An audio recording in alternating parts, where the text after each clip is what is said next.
যে মুসলমান আল্লাহর আইন প্রতিষ্ঠিত হোক চায় না, ওর নতুন করে ঈমান আনতে হবে।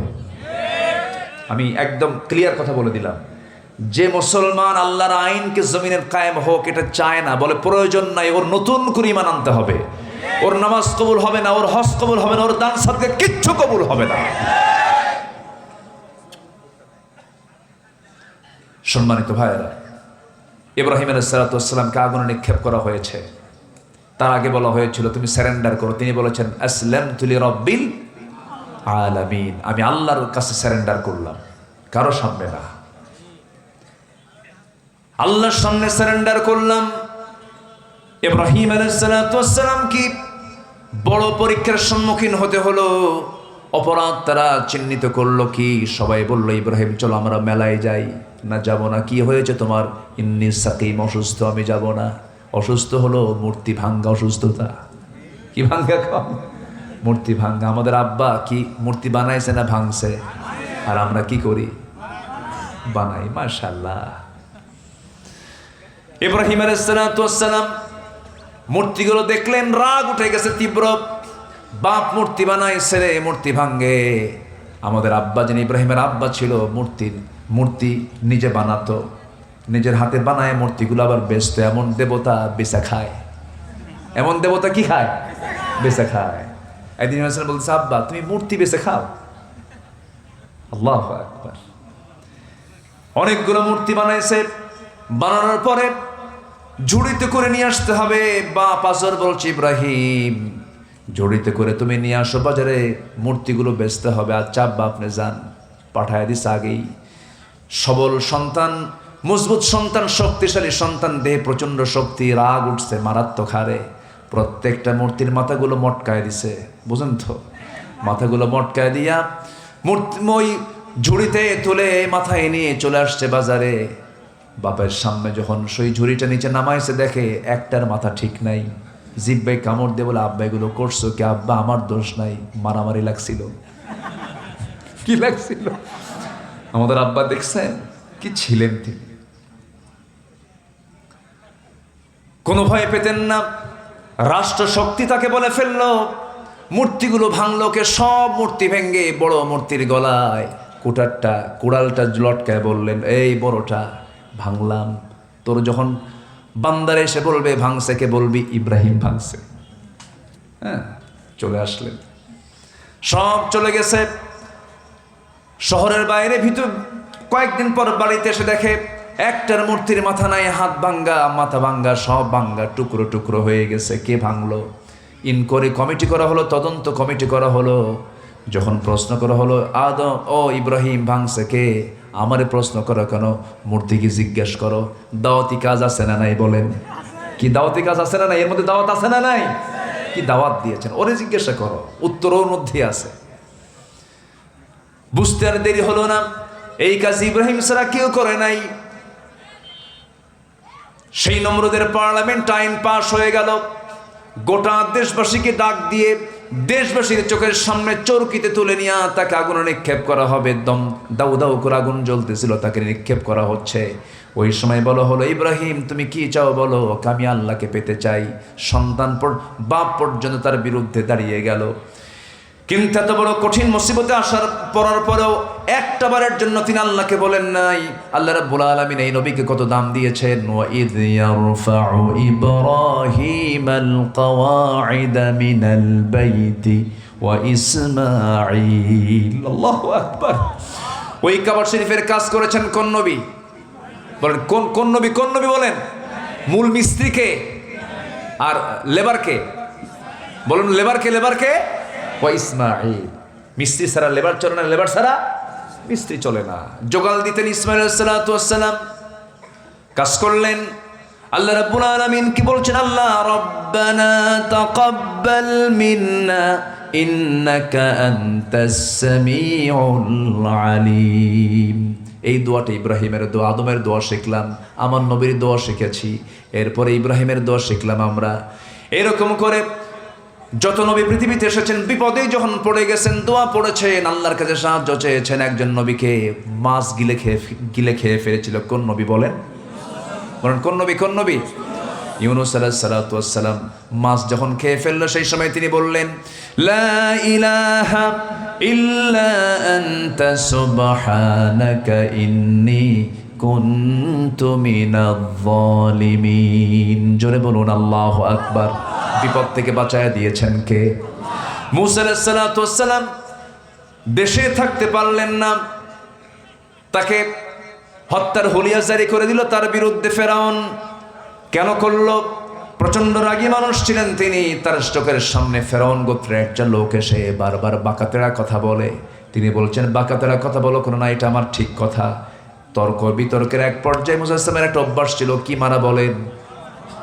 থাপ্পড় মারা। 2 বছর থেকে প্র্যাকটিস। প্রথম থাপ্পড় স্টার্ট হয়েছে ফেরাউনের গাল দিয়া। ওই থাপ্পড় মেরে দিলেন ওর গাল যেতে যখন থাপ্পড় মেরে দিয়েছেন, সঙ্গে সঙ্গে শাসন করার জন্য মারলেন তিনি, কিন্তু মরে গেছে। থাপ্পড় মারা সারা, মরে যাওয়া সারা। আল্লাহকে বলছে, আল্লাহ দোষ তো আমার না, আমি তো মারছি ওকে শাসন করার জন্য, বেয়াদবি করে মরে গেছে, দোষ আমার না, দোষ তোমার, তুমি মেরে ফেলছো। আল্লাহ তো মারে, আল্লাহ মারে না? বাঁচান কে? মারেন কে? আল্লাহ মারেন। যুক্তি তো ঠিক আছে। মূসা কালিমুল্লাহ, আল্লাহু আকবার। আল্লাহ বলছেন, মূসা এই যে মার্ডারটা হয়ে গেল, আর থাকতে পারবে না, দেশ ছাড়ো।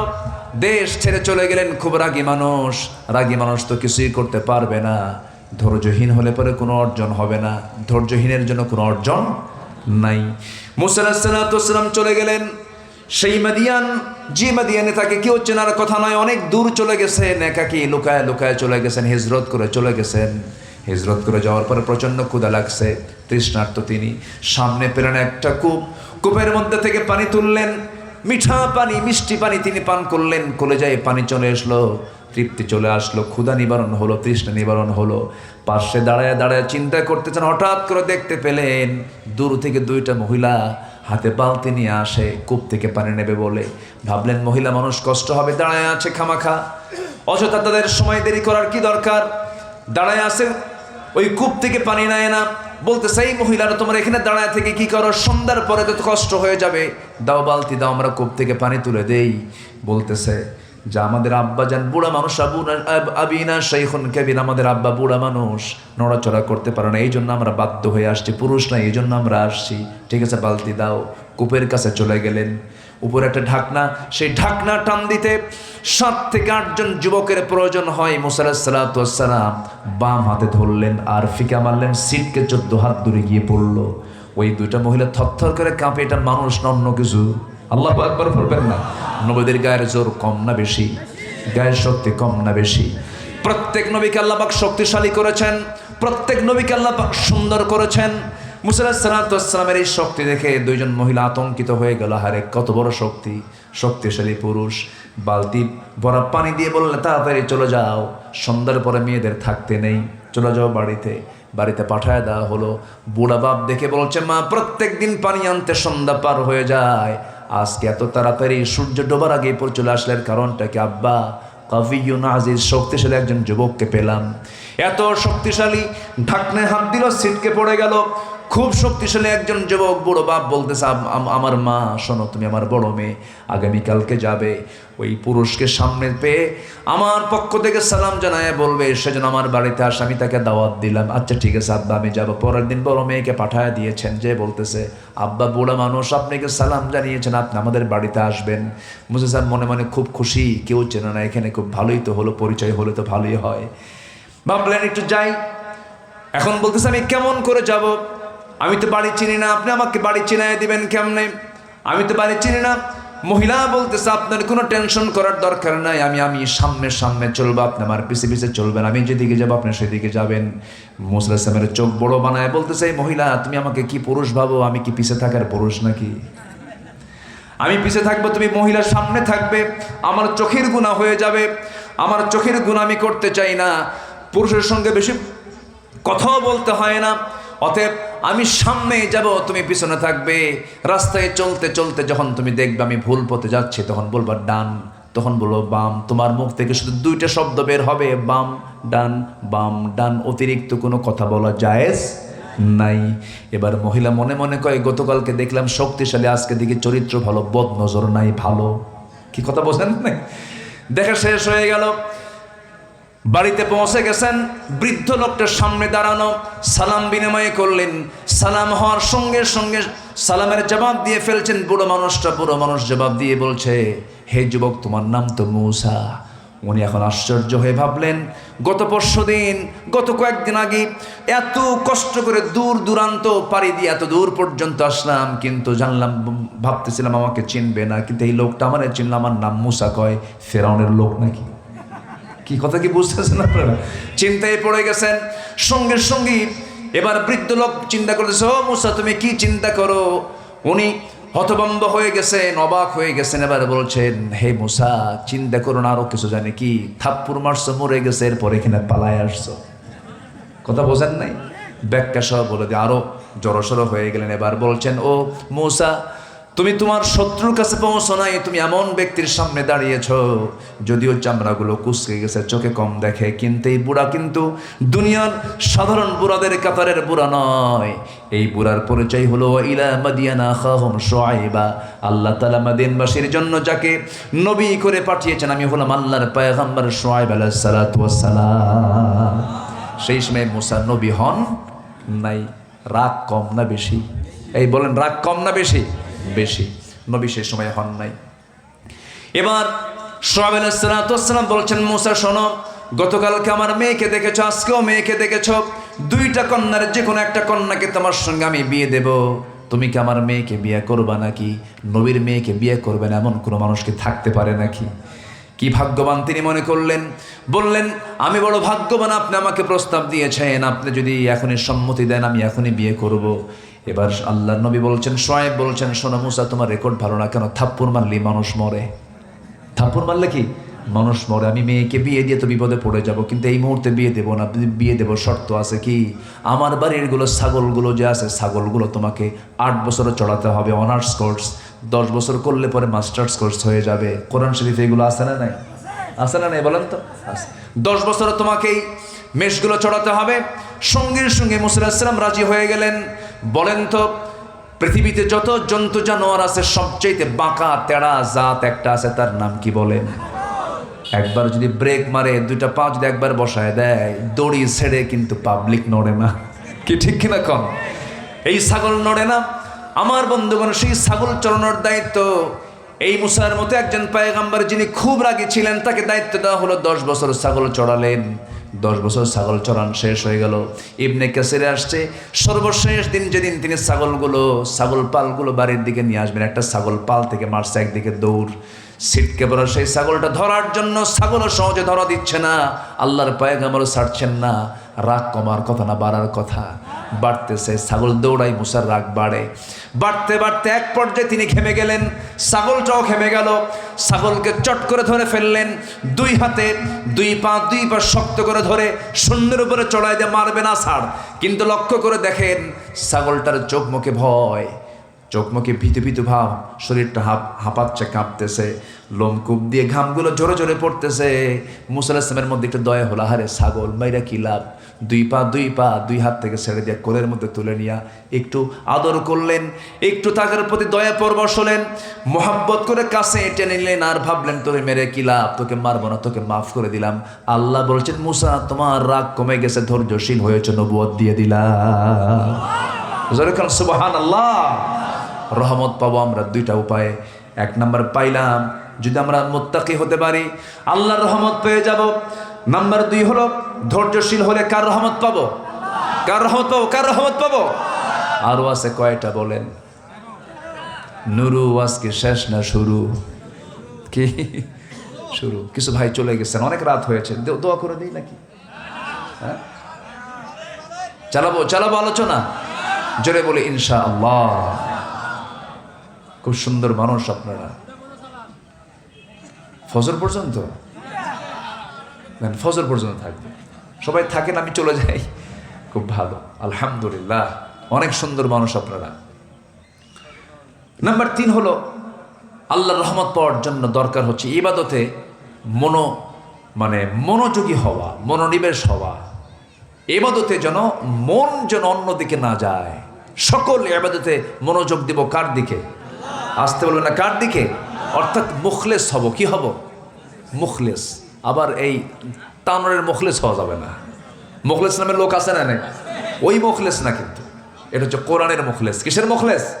কোরআনের মুখলেস হতে হবে। আল্লাহ রাব্বুল আলামিন বলেন, ওয়ামা উমিরু ইল্লা লিয়াবুদুল্লাহা মুখলিসিনা লাহুদ্দিন হুনাফা ওয়া ইউকিমুস সালাতা ওয়া ইউতুস যাকাতা ওয়া যালিকা দীনুল কাইয়্যিমা। মুখলেস হতে হবে, একমাত্র আল্লাহর জন্য ইবাদতকে নির্দিষ্ট করতে হবে। নাম্বার 4 হলো দান করব দেখে দেখে, না আল্লাহর সন্তুষ্টির জন্য। বলুন কার জন্য? কার জন্য? কার জন্য? আল্লাহ বলছেন, বান্দারে মা তুনফিকু বিয়ামিনি, যা তুমি ডান হাতে দান করেছো, বাম হাত জানে না, বাম হাত দিয়েছে ডান হাত জানে না, এমন গোপন দানকারীকে আমি আল্লাহ রাব্বুল আলামিন আর শাজনিবের ছায় আমি তাকে জায়গা করে দেব। রহমত কার পাবো আমরা? বলেন আল্লাহর রহমত পেয়ে যাবো। আল্লাহর পথে দান করবো। মান যাল্লাযী ইউকরিদুল্লাহু কারদান হাসানান ফায়ুদাঈফাহু লাহু আদআফান কাসীরা। নাম্বার 5 হলো আল্লাহর স্মরণে লিপ্ত থাকা। আল্লাহকে স্মরণ করলে রহমত করবেন কে? ফাযকুরুনি আযকুরুকুম ওয়াশকুরুলি ওয়ালা তাকফুরুন। নাম্বার 6 হলো তওবা করা। কার কাছে? আসতে বলেন, তওবা করা কার কাছে? ক্ষমা চাওয়া কার কাছে? বলেন আমাদের গুনাহ আছে না নাই? ক্ষমা চাওয়ার দরকার আছে না নাই? গুনাহ আছে, যারা ক্ষমা চাইতে হবে তার কার কাছে? রহমত দেবেন কে? বলেন আল্লাহ দিবেন। আল্লাহর রহমতে ধন্য করবেন। নাম্বার 7 হলো আল্লাহর উপরে ভরসা করা। সকল জায়গায় আল্লাহর উপরে ভরসা করা। ছেলে হয় না, মেয়ে হয় না, মাজারে যাবো না আল্লাহর কাছে চাবো। মাজারে যাবো না আল্লাহর কাছে চাবো। কার কাছে চাইবো? ছাগল নিয়ে যায় মাজারে, আছে কি না? আছে আছে আছে। এগুলো করা যাবে না। কারো কাছে সন্তান পাবেন না। ওই বাবার দরবারে যে সন্তান পাবেন না। কিছু কিছু লোক আছে কি নিজের বাপকে বাপ কয় না, বাবার দরবারে আসে যায় বাবা, আছে না? বাবা একটা বাচ্চা দিবা, ওকে বাচ্চা দেওয়ার মহাজন। বাচ্চা দেওয়ার মহাজন কে? বলেন বলেন কে কে কে? আল্লাহ দেন। ইব্রাহিম আলাইহিস সালামকে সন্তান দিয়েছেন 80 বছরে। কত বছরে? 80 বছরে। বুড়া মানুষ আল্লাহ দিয়েছেন। আল্লাহ পারেন না? আল্লাহ পারেন। আল্লাহই তো পারেন। সন্তান বারবার মেয়ে হয়। মেয়ের সন্তান হলে পরে স্বামী রাগ করে বউকে বলে তোর পেট পচা। এগুলো হারাম কাজ, নিন্দনীয় কাজ। এমন কেমন ঘটনা আমার দেশে ঘটেছে। বারবার মেয়ে হওয়ার কারণে বউকে তালাক দেয়। কত নোংরা, কত অসভ্য, কত বড় জাহেল আছে না এরকম? পেট পচা। মেয়ে হলে পেট পচা হয়? আমার নবী মেয়ের বাপ না ছেলের বাপ? সবগুলো আমার নবীর কি ছিল? ছেলে না মেয়ে? মেয়ে ছিল। 4টা মেয়ে ছিল। রাসূল বলেছেন 4টা মেয়ে আমার, যার ঘরে 3টা মেয়ে তার জন্য 3টা জান্নাত। যেরকম সুবহানাল্লাহ। কখনো এই সমস্ত বিষয় নিয়ে গালমন্দ করবেন না। আল্লাহ নারাজ হয়ে যাবেন, রহমত থেকে বঞ্চিত হয়ে জাহান্নামে চলে যাবেন। সন্তান দেওয়ার ফায়সালা কার হাতে? আল্লাহর হাতে। 7টা মেয়ে হয়েছে আমার এক মুসল্লি হেডমাস্টার। 7টা মেয়ে বলে আমাকে এসে বলে, হুজুর আমার 8ম মেয়ে স্ত্রীর গর্ভে, তখন হয়নি। তো 8ম বাচ্চা যখন মেয়ে হলো, আমি তো আলহামদুলিল্লাহ কইছি, কিন্তু আমার 14 গোষ্ঠী সব আমার বাড়িতে হাজির। এক একটার চোখের দিকে তাকালে মনে হয় আগুন আর রক্ত মনে হয় বের হয়ে আসতেছে, এত রাগ। লজ্জা নাই, শরম নাই, বাচ্চা বারবার নাও। এই বাচ্চার নাম রেখে দাও ইতি, সমাপ্তি। আর না চাই না নাকি? খুজুর আমাকে এরকম করে নসিহা করে, আর আমি মনে মনে ভাবলাম যে তোরা যা বল বল, আমি তো খুশি, আমি তো মেয়ের বাপ। খুজুর আমি আমার মেয়ের নাম রেখে দিয়েছি আশা, মানে আরো আসুক। শুকরিয়া আদায় করার মতো কিছু বান্দা দুনিয়াতে আছে না নাই? মনক্ষুণ্ণ হওয়া যাবে না। বরঞ্চ মেয়ের সন্তানকে যদি আপনি লালন পালন ভালোভাবে করতে পারেন, 1000 সন্তান ছেলে সন্তানের চাইতে মেয়েই ভালো। বলি আলহামদুলিল্লাহ। বাপকে আদর করে বেশি কারা? ওরে বাপরে বাপ। এখন তো খুব মেয়ে মেয়ে করতেছেন খুব, কিন্তু মেয়ে হলে পরে মুখে কোনো আওয়াজ নাই। কি খবর, কি খবর, বাচ্চা কাচ্চা হয়েছে, খবর কি, কি হয়েছে? মেয়ে। আর যদি হয় ছেলে, কি ছেলে, মনে হয় এখনই 10 লাখ টাকা চায় বসে আছে, আছে না? বলেন ওমান ইয়াতাওয়াক্কাল আলাল্লাহ ফাহুয়া হাসবুহ ফাইযা আযামতা ফাতাওয়াক্কাল আলাল্লাহ ইন্নাল্লাহা ইউহিব্বুল মুতাওয়াক্কিলিন। আল্লাহু আকবার বলেন। ইয়াহাবু লিমান ইয়াশাউ ইনাসাও ওয়া ইয়াহাবু লিমান ইয়াশাউ যুকুর। আল্লাহ যাকে চান ছেলে, যাকে চান মেয়ে। আবার আকিমা বন্ধ করে দেন। ফয়সালা, সিদ্ধান্ত একমাত্র চূড়ান্ত কার পক্ষ থেকে? কার পক্ষ থেকে? আল্লাহর পক্ষ থেকে। আমার বন্ধুগণ, নাম্বার 8 হলো রহমত পাবো আমরা যারা পবিত্রতা অর্জন করে চলবে, নাপাক অবস্থায় থাকবে না, নাপাক চিন্তা করবে না, নাপাক দল করবে না। আমার দেশে নাপাক দল আছে না নাই? যে দলে নামাজ নাই সেই দলে, যে দলে নামাজ নাই সেটা হচ্ছে নাপাক দল। ওযু আছে ওদের? যে দলে নামাজ নাই তার ওযু আছে, ওর গোসল আছে, তাহলে পাক না নাপাক? তা নামাজ ছাড়া যে দল, ওটা হচ্ছে পাক দল না নাপাক দল? নাপাক দলে যাওয়া যাবে না। আল্লাহ পাক আমার প্রতি আল্লাহর রহমত নাজিল করবেন। নাম্বার 9 হলো কৃতজ্ঞতা প্রকাশ করতে হবে। কৃতজ্ঞ বান্দা যে আল্লাহ তার প্রতি রহমত নাজিল করেন। লা ইন শাকারতুম লা আযীদান্নাকুম ওয়া লা ইন কাফারতুম ইন্না আযাবী লাশাদীদ। নাম্বার 10, আল্লাহর ভয়ে কাঁদা। আমরা কাঁদবো কার ভয়ে? কাঁদবো কার কাছে? একমাত্র কান্নার জায়গা বান্দার জন্য কয়টা কান্নার জায়গা বলেন তো? একটা। কার কাছে? বউয়ের কাছে আপনি কাঁদবেন, স্বামী, বউ বলবে কেমন পুরুষ কান্দ। কি ঠিক আছে না বলেন তো? এটা কি পুরুষ নাকি? আবার বউ কাঁদবে আপনার কাছে, স্বামী বলবে মহিলা কান্দেই। মহিলা কোনো কান্নার মূল্য পৃথিবীর কোনো মানুষ দেবে না। কিন্তু কোনো বান্দা যদি নীরবে নিবৃতে সেজদায় পড়ে যদি এক ফোঁটা চোখের পানি ফেলে, এই চোখের পানির এতটা দাম 7 সমুদ্র দিয়ে জাহান্নাম নিভবে না, কিন্তু বান্দার এক ফোঁটা চোখের পানি দিয়ে আল্লাহর 7টা জাহান্নাম নিভে যাবে। জেনে বলি সুবহানাল্লাহ। আল্লাহর ভয়ে কাঁদবো। ইযা তুতলা আলাইহিম আয়াতুর রহমানি খাররু সুজদান ওয়া বুকিয়া। জোরে বলুন আল্লাহু আকবার। নাম্বার 11 হলো ধৈর্য সানাতের মধ্য দিয়ে আল্লাহর কাছে সাহায্য চাইলে পরে আল্লাহ রাব্বুল আলামিন রহমত নাজিল করবেন। ওয়াস্তাঈনু বিস-সাবরি ওয়াস-সালাহ ইন্নাল্লাহা মা'আস সাবিরিন। নাম্বার 12 হলো সালাতের প্রতি যত্নশীল হওয়া, সালাতের প্রতি অত্যন্ত বিনয়ী হওয়া। হাফিযু আলাস সালাওয়াতি ওয়াস-সালাতিল বুসতা ওয়া কুমু লিল্লাহি কানিতিন। নাম্বার 13 হলো আল্লাহর সামনে দাঁড়ানোর ভয়ে নিজ প্রবৃত্তিকে কামনা বাসনা থেকে নিবৃত্ত রাখা। ওয়া আম্মা মান খাফা মাকামা রাব্বিহি ওয়া নাহান নাফসা আনিল হাওয়া ফাইন্নাল জান্নাতা হিয়াল মাওয়া। নাম্বার 14 হলো সৎকর্মশীল হওয়া।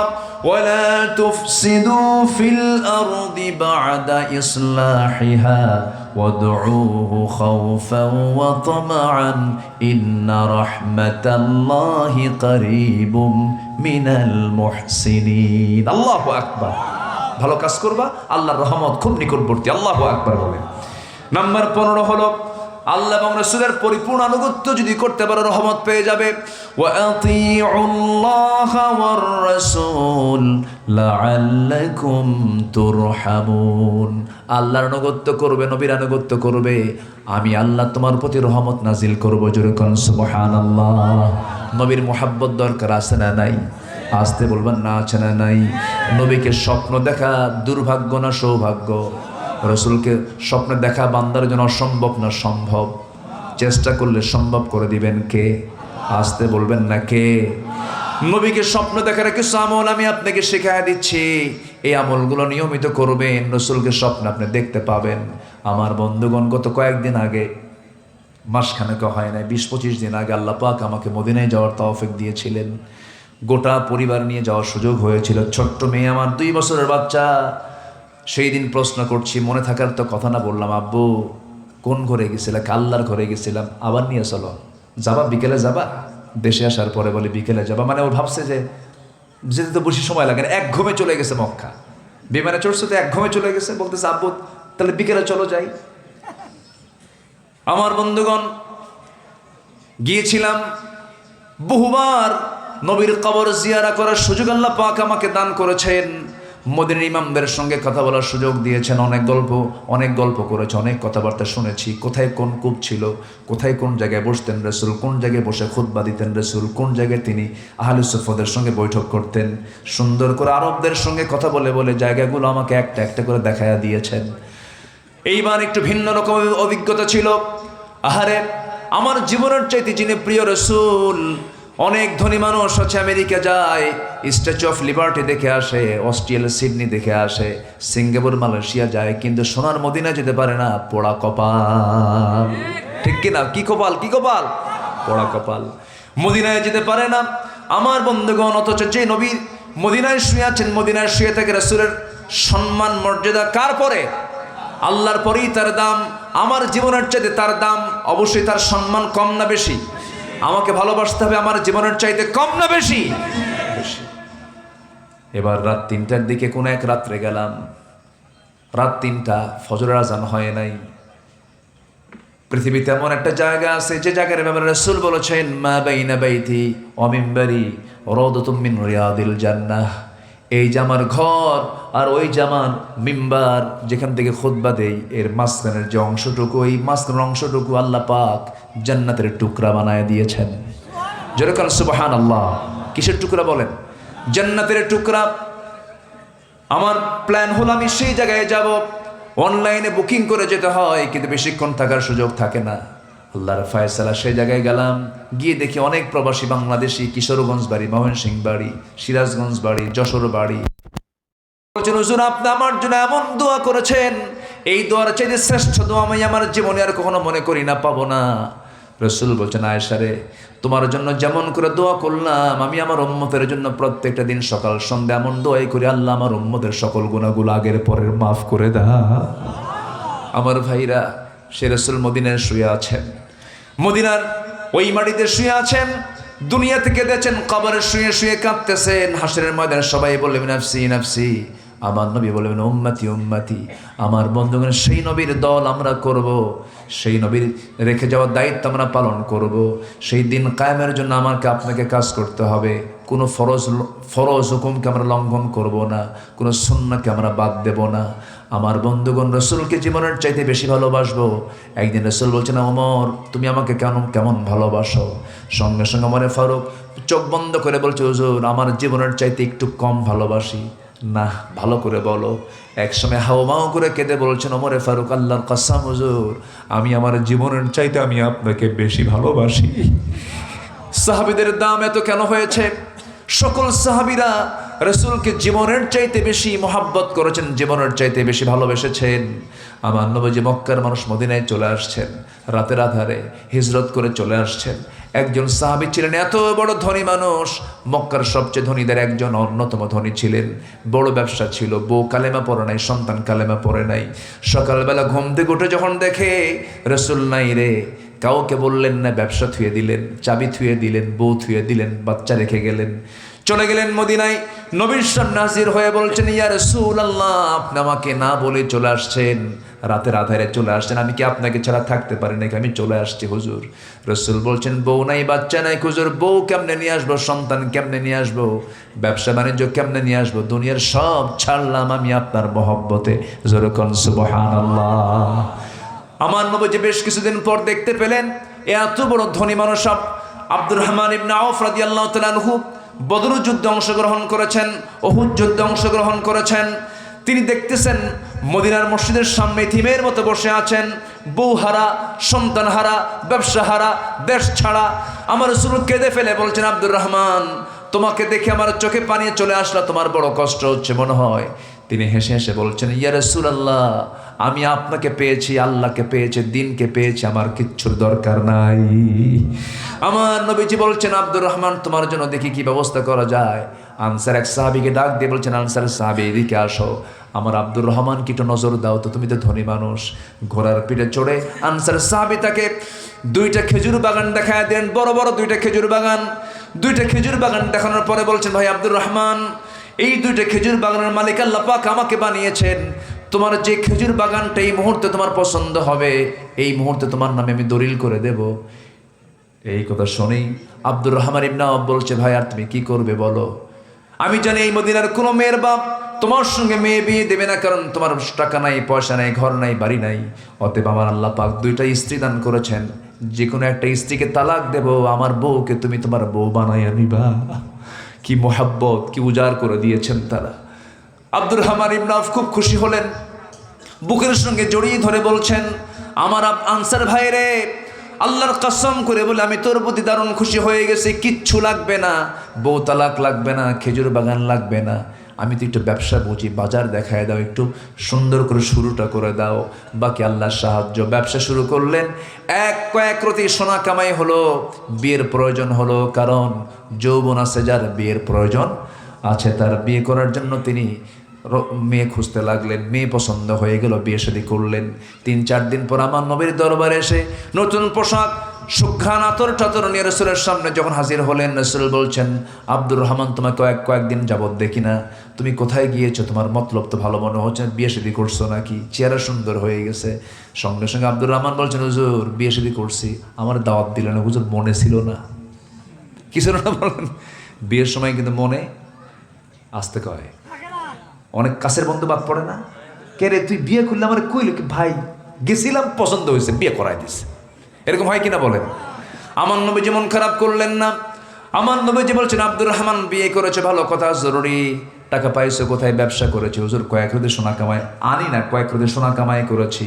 আমার নবীজি কেঁদে কেঁদে বলছেন, আল্লাহ আমার আব্দুর রহমানের ব্যবসায় বরকত দাও, পরিবারে বরকত দাও। এত সম্পদের পাহাড় তার মদিনায় হয়ে গেল। তাবুক অভিযানের সময় তিনি 3 বস্তা সোনা দান করেছিলেন। মারা যাওয়ার পরে 13 সন্তান তিনি রেখে যান। 13 সন্তানগুলো কুড়াল দিয়ে কেটে কেটে সোনা ভাগ করতে হয়েছে। সব হলো নবীর দোয়ার ফসল, নবীর সঙ্গে মোহাব্বতের ফসল।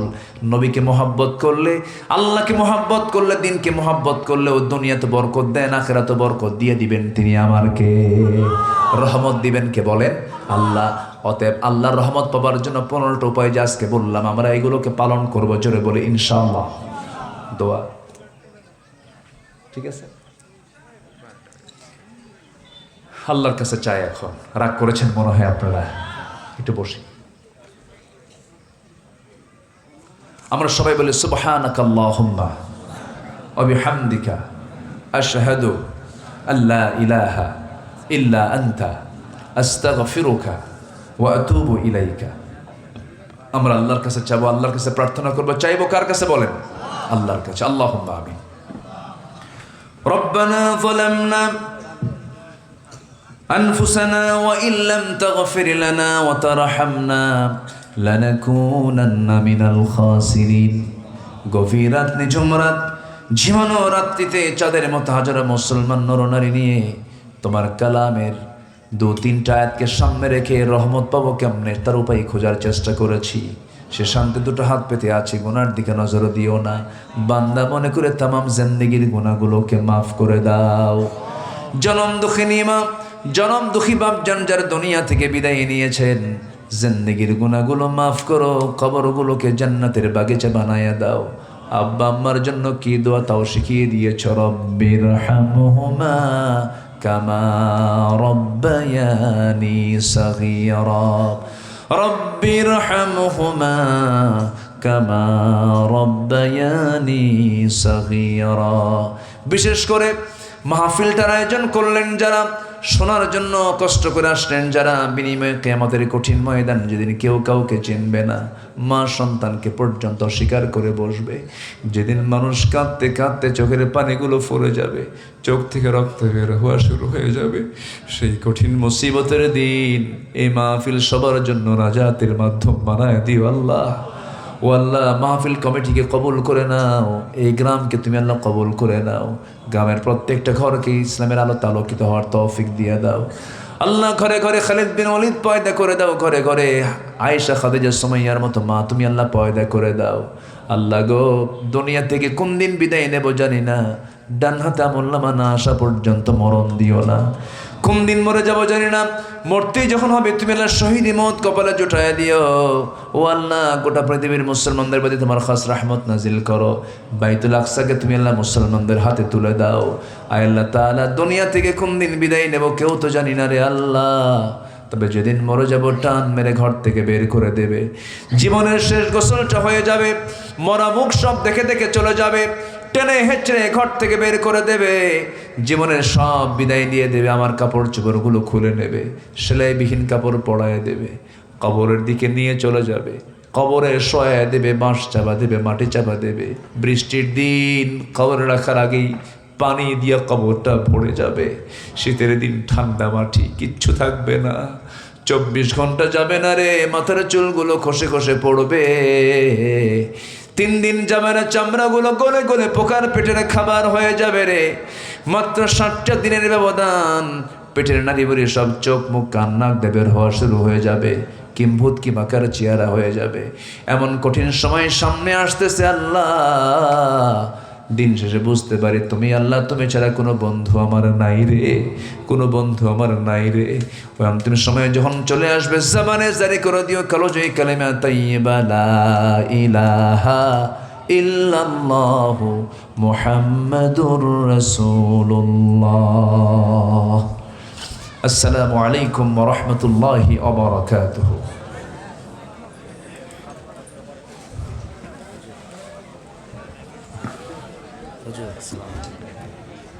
আলহামদুলিল্লাহ, 2 দিন ব্যাপী তাফসীরুল কোরআন মাহফিলের দ্বিতীয় দিবসের প্রধান আকর্ষণ, প্রধান মেহমান হিসেবে উপস্থিত থাকবেন হযরত মাওলানা কারি আব্দুর রহিম আল মাদানী। তেনার আলোচনা শোনার জন্য আপনারা সবান্ধবে আমন্ত্রিত। আপনারা দলে দলে এসে মাহফিল শ্রবণ করবেন ইনশাআল্লাহ। আমি মা বোনদের দৃষ্টি আকর্ষণ করছি, পুরুষ লোক প্যান্ডেল থেকে বের হয়ে গিয়ে আপনারা আস্তে আস্তে নিজেদের অভিভাবকের সঙ্গে বের হয়ে যাবেন।